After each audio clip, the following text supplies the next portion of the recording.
सबसे पहले कि ये अलंकार क्या होता है, ठीक है।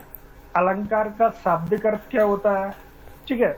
अलंकार कितने शब्दों से मिलके बना है, ठीक है। ऐसे समझना है कि जैसे अगर आपसे पूछा है कि अलंकार किसे कहते हैं, ठीक है, अलंकार कितने प्रकार के होते हैं, अलंकार का शाब्दिक अर्थ क्या होता है, अलंकार के आचार कौन थे, ठीक है। तो ये सभी चीज अपन पहले बेसिक पढ़ेंगे, फिर अपन आ जाएंगे मेन चीज पे, पॉइंट वाले पे, ठीक है। तो पहला देखो, जो अलंकार है, अलंकार शब्द दो शब्दों से मिलके बना है। समझना पहले कि अलंकार जो शब्द है अपना, वो दो शब्दों से मिलके बना है। एक शब्द तो है अलम, कौन सा है, अलम, ठीक है। और दूसरा शब्द है कार, कौन सा है, कार। तो अलंकार दो शब्दों से मिलके बना है, एक है अलम और दूसरा है कार। अलम का शाब्दिक अर्थ होता है गहना या आभूषण, ठीक है। अलम का शाब्दिक अर्थ क्या होता है, गहना या आभूषण। और कार का अर्थ होता है करने वाला, ठीक है, बनाने वाला या कर्ता। एक कार का मतलब होता है करने वाला, ठीक है। अगर तुमसे पूछा जाए कि अलंकार दो शब्दों से मिलके बना है, एक शब्द है अलम, दूसरा है कार। अलम का शाब्दिक अर्थ होता है गहना या आभूषण और कार का शाब्दिक होता है करने वाला। अतः अलंकार का शाब्दिक अर्थ होता है किसी भी आभूषण पर जो कार्य करने वाला हो। तो अपन बोल सकते हैं अलंकार का शाब्दिक अर्थ होगा आभूषण या गहना। समझना इतनी बात को, ठीक है। तो अलंकार का शाब्दिक अर्थ गहना या आभूषण। एक बार ही क्वेश्चन पूछा गया था एग्जाम में कि अलंकार का शाब्दिक क्या होता है, तो विशेष ध्यान रखना गहना या आभूषण, ठीक है। अलंकार दो शब्दों से मिलकर बना है, एक है अलम, दूसरा होता है अलंकार। तो है गहना या आभूषण, कार का मतलब होता है करने वाला, ठीक। अलंकार वादी कवि कौन है, तो केशव दास है, ठीक है। लेकिन अलंकार सिद्धांत, अलंकार को विस्तृत यानी अलंकार को भली भांति पहचानने वाला कवि कौन सा था, आचार्य, तो वो है तुम्हारे वामा है, ठीक है। मतलब अलंकारवादी कवि है, जैसे उनने शुरुआत करी। और वास्तविक रूप से अलंकार को किसने बताया था, तो वो है आपके वामा है, ठीक है। ये अलंकार सिद्धांत इन्हीं के द्वारा किया था, द्वारा, ठीक है। तो अलंकारवादी कवि केशव दास और अलंकार सिद्धांत के भी कौन है प्रवर्तक, तो वाम है, ठीक है। देखो अब समझ लो अलंकार। अलंकार का मतलब क्या होता है, किसी भी चीज की शोभा। समझना, किसी भी चीज की शोभा, ऐसे समझ लो। अलंकार अर्थ होता है जैसे मान लो गहना या आभूषण, ठीक है। और गहना या आभूषण का मतलब क्या होता है, किसी भी चीज की शोभा।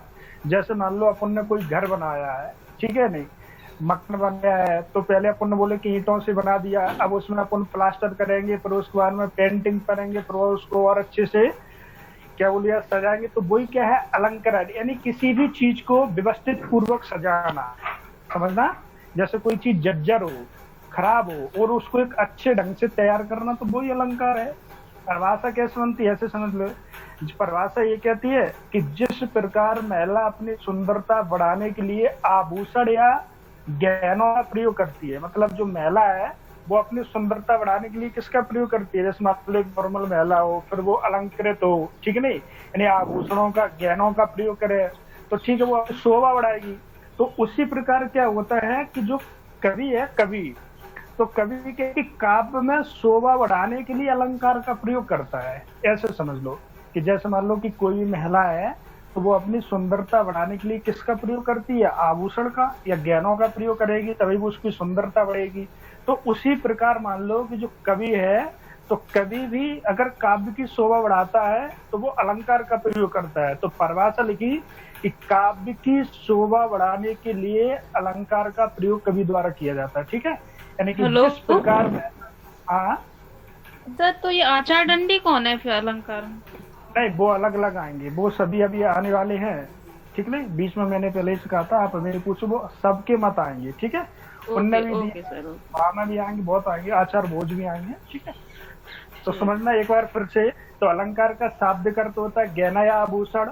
अलंकार दो शब्दों से मिलकर बना है, एक है अलम, दूसरा है कार। अलम का शाब्दिक अर्थ होता है गहना या आभूषण, कार का मतलब होता है करने वाला है।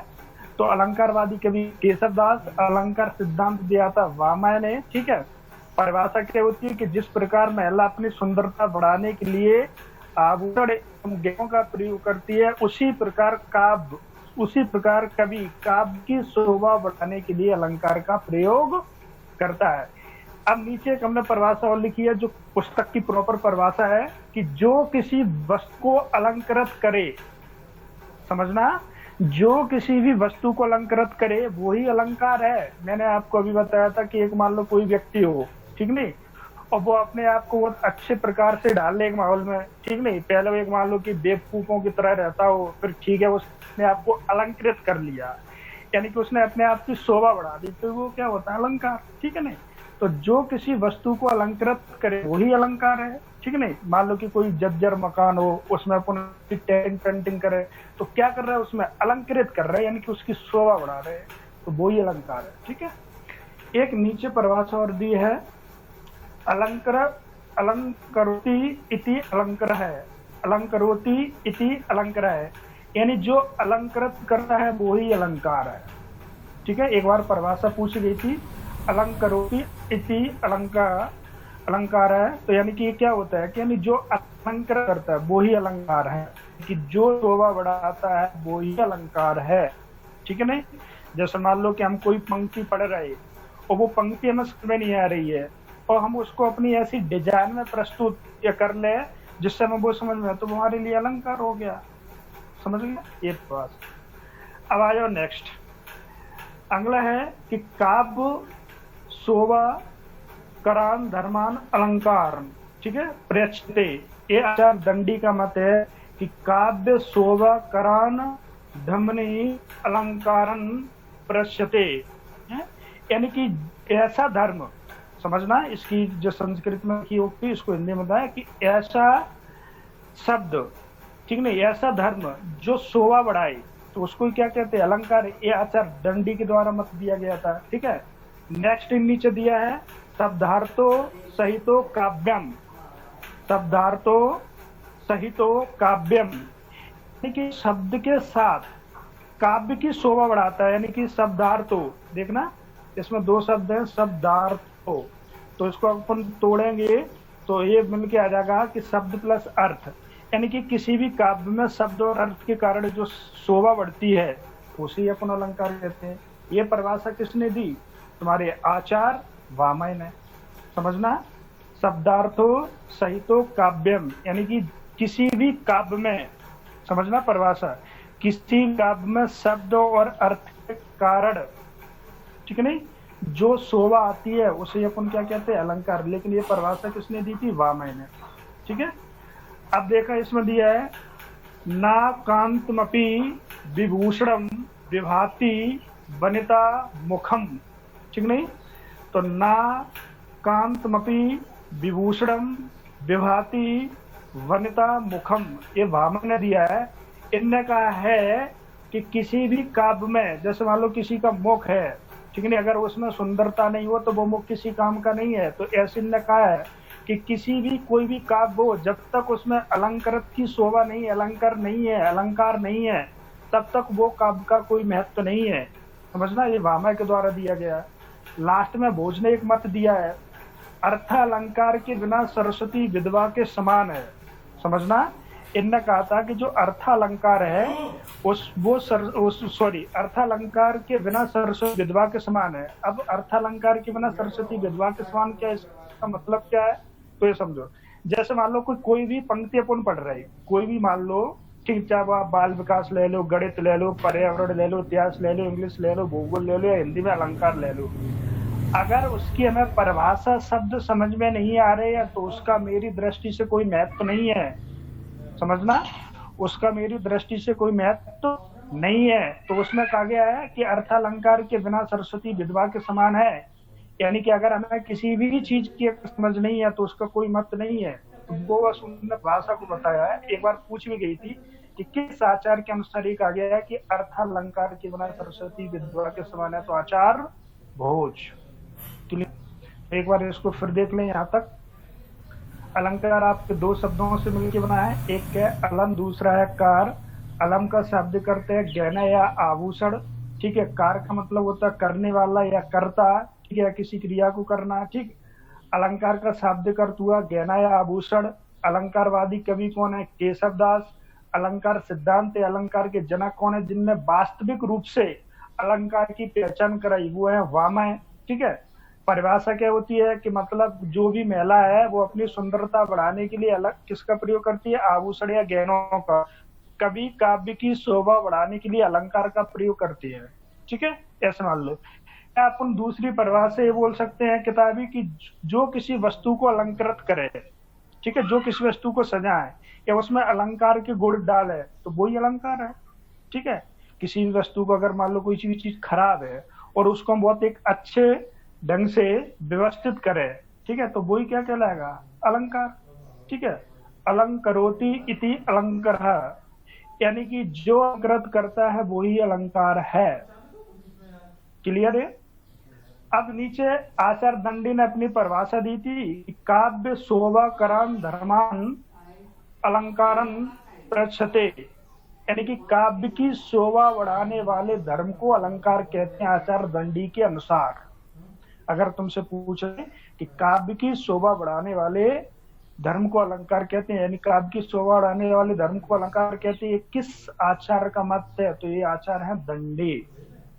ठीक है, आचार्य दंडी का मत है कि काव्य की शोभा बढ़ाने वाले धर्म को हम अलंकार कहते हैं।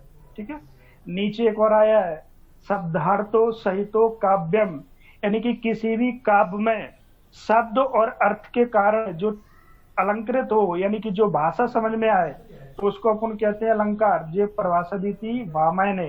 वामय ने कहा था कि शब्दार्थो सहितो अलंकाव्यम, कि किसी भी काव्य में शब्द और अर्थ के कारण चमत्कार उत्पन्न होना चाहिए, तो वो तुम्हारे आचार्य वामय ने दिया। ठीक है, नेक्स्ट है, ना कांतमपि विभूषणम विभाति वनिता मुखम। ऐसे मान लो कि अलंकार के बिना कवि का मुख एक शून्य है। समझना इसमें, जैसे मान लो विभूषण का मतलब क्या होता है, ना कांतमपि विभूषण। मान लो कि कोई भी महिला है, ठीक है, शादीशुदा है, और वो आभूषणों का प्रयोग नहीं करती है, तो उसकी सुंदरता का कोई मूल्य नहीं है। समझना, तो ऐसे इनने कहा था कि जब एक महिला बिना आभूषण के, उसका मतलब कोई नहीं है सुंदरता से, सुंदरता का होती है जब आभूषणों का प्रयोग करे। तो उसी प्रकार जब तक कभी काव्य में अलंकार का प्रयोग नहीं करेगा तब कुछ नहीं है। तो ये परिभाषा किसने दी, वामय द्वारा दो परिभाषा दी। ठीक है, अर्थालंकार के बिना सरस्वती विधवा के समान है, ये किसने दिया था, आचार्य भोज मत दिया था। मान लो कि कोई भी पंक्ति हम पढ़ रहे हैं, कोई भी शब्द का अगर हमें अर्थ नहीं आ रहा तो उसका मतलब क्या है पढ़ने से, तो हमारे ना के बराबर हुआ। मान लो कि हमने कोई शब्द, जैसे हमने पढ़ा है कल, ऐसे मान लो कोई विशेष शब्द हो, है, जैसे हमने पढ़ा तिरोभाव, है? अब तिरोभाव का हमें अर्थ ही मालूम नहीं है, है? जैसे हमने पढ़ा अर्वाचीन, अब हमें इसके अर्थ ही मालूम नहीं है। समझना, जैसे हमने पढ़ा कुलिन का हमें अर्थ ही नहीं मालूम है, तो हमारे लिए क्या है, शोभा रहित है ना, हमें किसी भी शब्द का अर्थ ही नहीं आ रहा है। जैसे मान लो कि हम कहें दिवाकर, तो दिवाकर का अगर हमें अर्थ ही मालूम नहीं है, समझना, दिवाकर का अगर हमें मालूम ही नहीं है कि दिवाकर सूर्य से कहते हैं कि चंद्रमा से कि पृथ्वी से कि जल से, तो क्या है, अर्थहीन है ना, इसका कोई मूल्य ही नहीं है, हम किसी भी पंक्ति का अर्थ ही नहीं लगाएंगे। तो वो परिभाषा भोज ने दे दी कि अर्थालंकार के बिना सरस्वती विधवा के समान है। सरस्वती के अन्य काव्य से तुलना कर दी कि किसी भी काव्य के जब तक हमें अर्थ नहीं मालूम तब तक वो हमारा कोई मूल्य का नहीं है। तो ये आचार्यों के मत थे, परिभाषा थी। वैसे पूछ नहीं जाती, कभी कभार पूछ लें तो ये इनमें से कोई बाहर नहीं होगी। अब आ जाओ अलंकार के भेद। ठीक है, तो अलंकार के भेद अंत में और बताएंगे, सामान्यतः यहाँ पे समझना। तो अलंकार के भेद वैसे मुख्यतः दो है, समझना, परिभाषा अच्छे से। अगर पूछ रहे कि अलंकार के भेद कुल कितने हैं, तो कुल में लगाना है 3, क्योंकि एक शब्द अलंकार, अर्थ अलंकार और उभय अलंकार। अगर आपसे पूछ रहा है, ध्यान से क्वेश्चन को सुनना, मैं 2 बार रिपीट करूंगा। अगर आपसे पूछ रहा है कि अलंकार कुल कितने हैं, अलंकार कुल कितने हैं, तब तो लगाना है 3। ठीक है, शब्द अलंकार, अर्थ अलंकार, उभय अलंकार। अगर पूछे कि मुख्यतः अलंकार कितने हैं या सामान्यतः अलंकार कितने हैं या अलंकार के कितने भेद हैं, तब आपको लगाना है 2 ही। समझ चीज को, गलती से 3 मत लगा देना, नहीं क्वेश्चन कट जाएगा। अगर कुल शब्द दिया हो तो वो लगाना है 3, ठीक है। अगर पूछे मुख्यतः, सामान्यतः या कुल पूछे, ठीक है, वो सॉरी, या भेद पूछे कितने, तो 2 ही लगाना। जैसे हमने क्वेश्चन आपसे किया कि अलंकार के कितने भेद हैं, तो तुम्हें ऑप्शन में 2 लगाना है। अगर जैसे ऑप्शन में दिया है कि 2, 3, 4, 5, तो 2। अगर हमने कहा कि सामान्यतः अलंकार के कितने भेद हैं, तो भी 2 लगाना है। यदि शब्द हमने लिख दिया कि अलंकार के कुल कितने भेद हैं, तो कितने लगाना है, 3, ठीक है। अब जो उभय अलंकार है, उभय अलंकार जो तीसरा प्रकार माना है वो आचार्य भोज ने माना है। किसने माना है, आचार्य भोज ने। अगर तुमसे पूछा जाए एग्जाम में कि जो उभय अलंकार है इसको किसने तीसरा भेद माना, तो आचार्य भोज द्वारा। जो थोड़ा आवाज कम कर लो। उभय अलंकार को तीसरा भेद किसने माना था, तो आचार्य भोज ने, ठीक है। अब आ जाओ, ये क्या है इसमें समझ लो, ठीक है। तो अलंकार के भेद हैं, एक तो शब्द अलंकार, दूसरा अर्थ अलंकार, तीसरा भोज द्वारा माना गया, ठीक है। अब शब्द अलंकार क्या होता है, शब्द प्लस अलंकार। इसको तोड़ेंगे तो क्या बनेगा, शब्द प्लस अलंकार। यानी कहने का मतलब है जिस काव्य में शब्द के कारण चमत्कार उत्पन्न हो तो उसे कहेंगे शब्द अलंकार, और जिस काव्य में अर्थ के कारण चमत्कार उत्पन्न हो या अर्थ के कारण शोभा आए तो उसे क्या कहेंगे, अर्थालंकार। और जिस अलंकार में अर्थ प्लस काव्य, सॉरी, अर्थ प्लस शब्द दोनों के कारण काव्य में शोभा उत्पन्न हो तो उसे क्या कहेंगे, उभया अलंकार। एक बार फिर से देख लो इसको, परिभाषा नहीं आया वो समझ में है, ठीक है। तो अलंकार 3 प्रकार के हैं, सामान्यतः 2 ही हैं। एक तुम्हारा शब्द अलंकार, दूसरा अर्थ अलंकार, तीसरा उभय अलंकार। कहने का मतलब यदि इसी काव्य में शब्द के कारण कोई चमत्कार उत्पन्न हो रहा है या काव्य की शोभा शब्द के कारण बढ़ रही है तो उसे कहेंगे शब्द अलंकार। और यदि किसी काव्य में अर्थ के कारण कोई शोभा बढ़ रही है तो उसे कहेंगे अर्थालंकार। और यदि किसी काव्य में अर्थ और शब्द दोनों के कारण शोभा बढ़ रही है तो उसे कहेंगे उभया अलंकार। का मतलब ही होता है दोनों, जिसमें अर्थ और शब्द दोनों के कारण चमत्कार उत्पन्न हो या दोनों के कारण शोभा बढ़े या दोनों के कारण अलंकृत हो तो उसे कहेंगे उभया अलंकार। तो अलंकार को तीसरा प्रकार मानने वाले आज कौन थे, आचार्य भोज। क्लियर।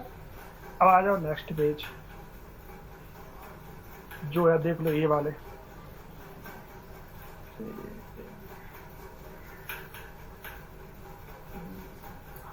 ये ठीक है।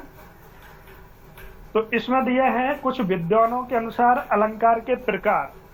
अब विद्वानों के अलग प्रकार अलग अलग है, ध्यान से सुनना, नहीं आप कह दो कि सर आपने तभी 2 बोले, फिर भी मैं कहूंगा अलंकार लगाना है 2। अगर विद्वान के अनुसार पूछे तो लगाना है। देखो कैसे, मैं ये भी बता देता हूँ आपको। देखो भरत मुनि ने अपने नाट्य शास्त्र में 4 प्रकार के अलंकार माने हैं, ठीक है। ये भरत मुनि कौन है, वे जो रस संप्रदाय के जनक है। तो आचार्य भरत मुनि ने अपने नाट्य शास्त्र में 4 प्रकार के अलंकार माने हैं। इनने नाट्य शास्त्र में 4 अलंकारों का उल्लेख किया। एक है उपमा, रूपक, दीपक और यमक, ठीक है। तो ये आचार्य भरत मुनि के अनुसार 4 प्रकार के अलंकार बताए गए हैं, उपमा, रूपक, दीपक, यमक। और एक बार क्वेश्चन पूछा भी गया था कि निम्न में से आचार्य भरत मुनि के अनुसार अलंकार के कितने भेद बताए गए थे, तो 4, उपमा, रूपक, दीपक और यमक। क्या क्वेश्चन ऐसे भी पूछा जा सकता है कि निम्न में से कौन सा आचार्य भरत मुनि के अनुसार अलंकार का वेद नहीं माना गया, तो इन 3 चारों के अलावा जो होगा वही होगा। जैसे हम एक ऑप्शन पर दे दें, क्या बोलिए आप? Hello sir.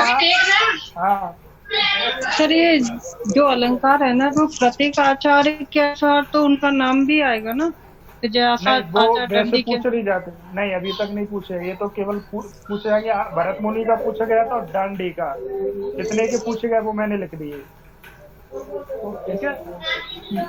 समझ लो। ये बच्चों की आवाज आ रही है, थोड़ा कम कर लो, ओके। तो भरत मुनि के अनुसार कितने हैं, 4।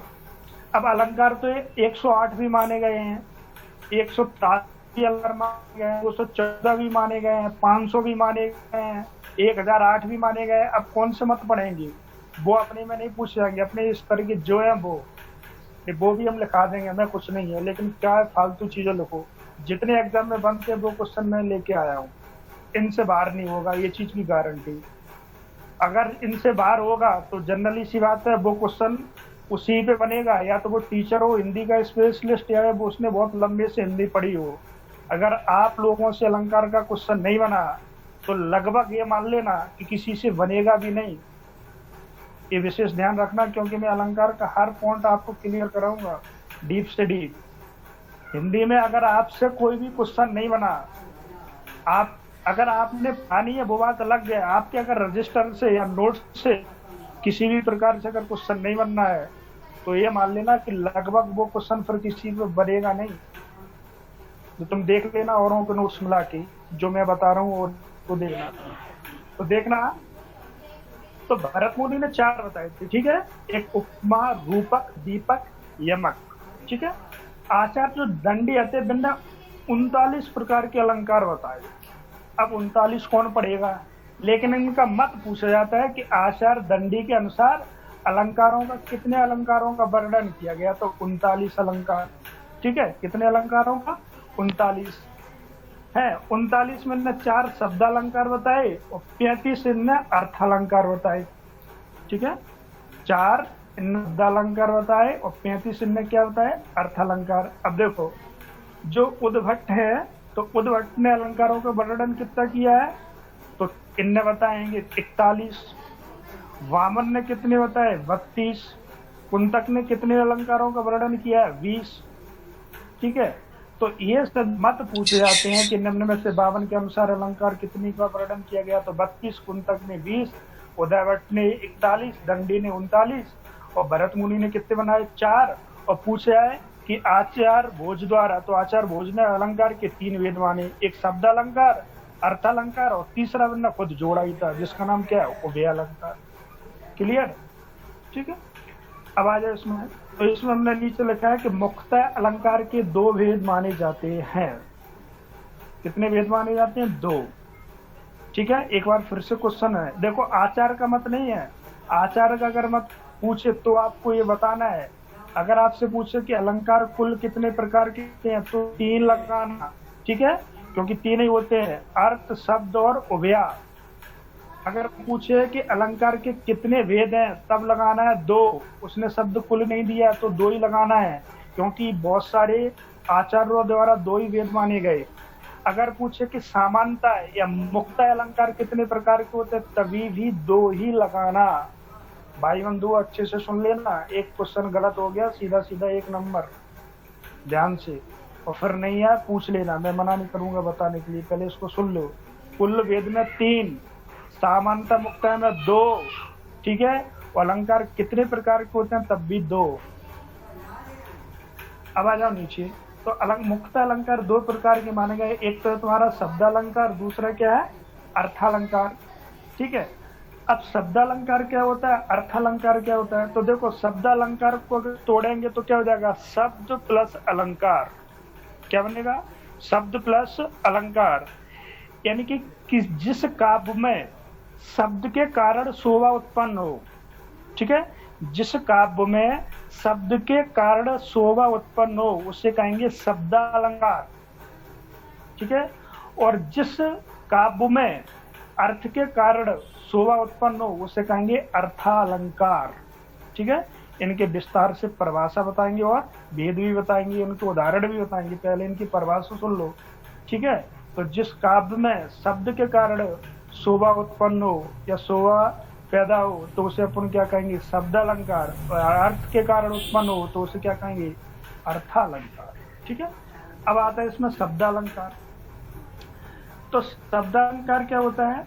इसमें देखो वही परिभाषा फिर मैंने लिखाई कि जहां शब्दों के माध्यम से काव्य में सौंदर्य भाव पैदा हो, यानी कि मान लो शब्दों के माध्यम से किसी भी काव्य में सुंदरता का उत्पन्न हो, समझना है, सुंदरता का भाव उत्पन्न हो तो उसे क्या कहेंगे? शब्द अलंकार।